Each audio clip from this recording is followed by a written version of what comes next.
Austin, Texas, home of the Lone Star Le Mans and the sixth stop of the FIA World Endurance Championship, the 6 hours of COTA.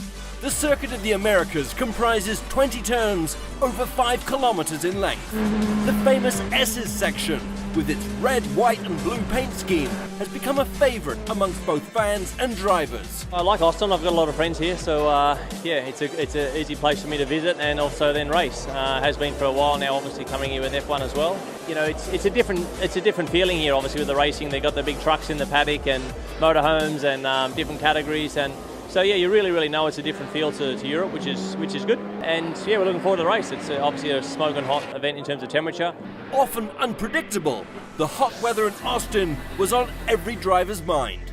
Well, the heat is really the main talking point. It's everything else is secondary, really. You know, we don't have air conditioning in these cars. There's minimal airflow for the sake of aerodynamics and efficiency. So yeah, the poor drivers are really earning their money here. GTE Pro Points leader Darren Turner of Aston Martin explains how he deals with the Texas heat. From the driver's point of view, you're trying to reduce the workload in the car, and that means just maybe not driving absolutely 100%, just back it off a little bit so you're not fighting the car all the time and using excess energy that you wouldn't normally have to use.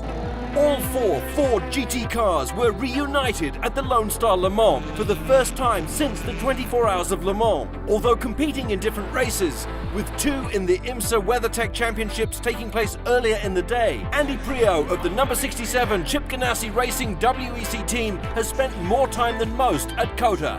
I had a little bit of an issue with my visa coming in, so I ended up spending the whole summer racing out here, obviously, and living out here. And we came to test here, with 3 weeks before the race, so I just literally parked my RV up on the back straight and stayed here for 3 weeks.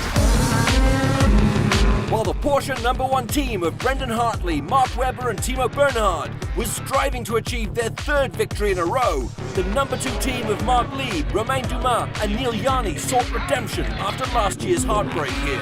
You know, one DNF and a few bad results, and you are not leading the championship anymore. So it's tough, but we know the challenge. We know what we want to do, so we are well prepared.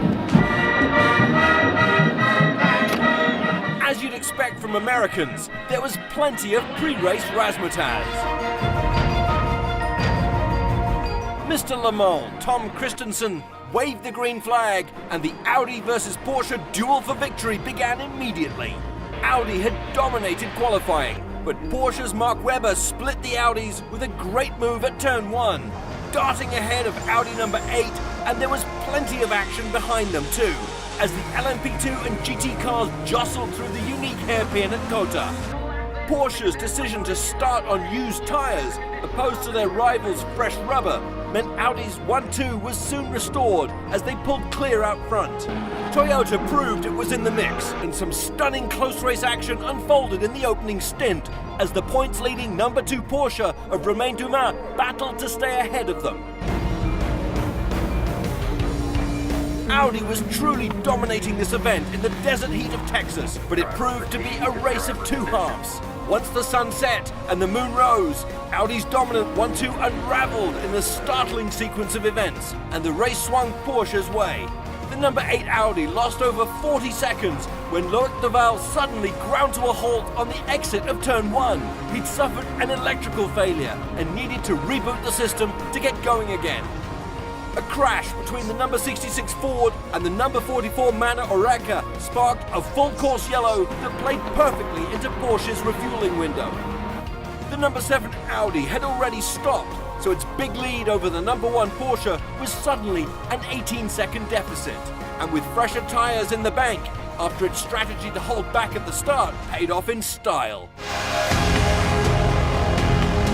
In his bid to regain the lost time, Trellier crashed out when he clipped another car. Ironically, it was the number 66 Ford again. Although Trellier dragged the damaged car back to the pits, it would finish in a very distant 6th. As this drama promoted the number 6 Toyota in the podium positions, and Stefan Sarrazin chased the 2nd place number 8 Audi hard in the closing stages, the number 8 suffered a further delay when it had to pit again to close the driver's door. While its big rivals hit trouble, Porsche number 1 enjoyed a problem-free race and cruised home to an emphatic third straight victory for Webber, Brendan Hartley and Timo Bernhard. Audi number 8 held off the Toyota number 6 for second, and the number 2 Porsche kept its healthy points lead overall, despite a puncture and aerodynamic issues. In LMP2, there was a surprisingly dominant win for the points-leading number 36 Signatech Alpine squad. The GT classes were topped by Aston Martin, with Marco Sorensen and Nicky Tim winning the Pro category in the number 95 Vantage over the 2 factory Ferraris, and Paula Dallalana, Pedro Lamy and Mateus Lauda claimed the honours in the AM class. But the big winners were Porsche, and straight off the podium, Mark Webber's delight was clear to see.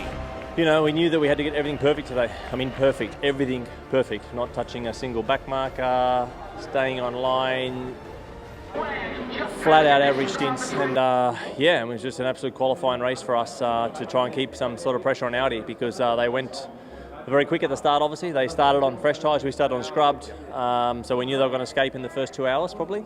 We knew that we had to put their foot on their throat when if there was any slip-ups, we had to be there, and one of our best victories, if not the best victory for Car 1 out of the ones we've had. It was exceptional.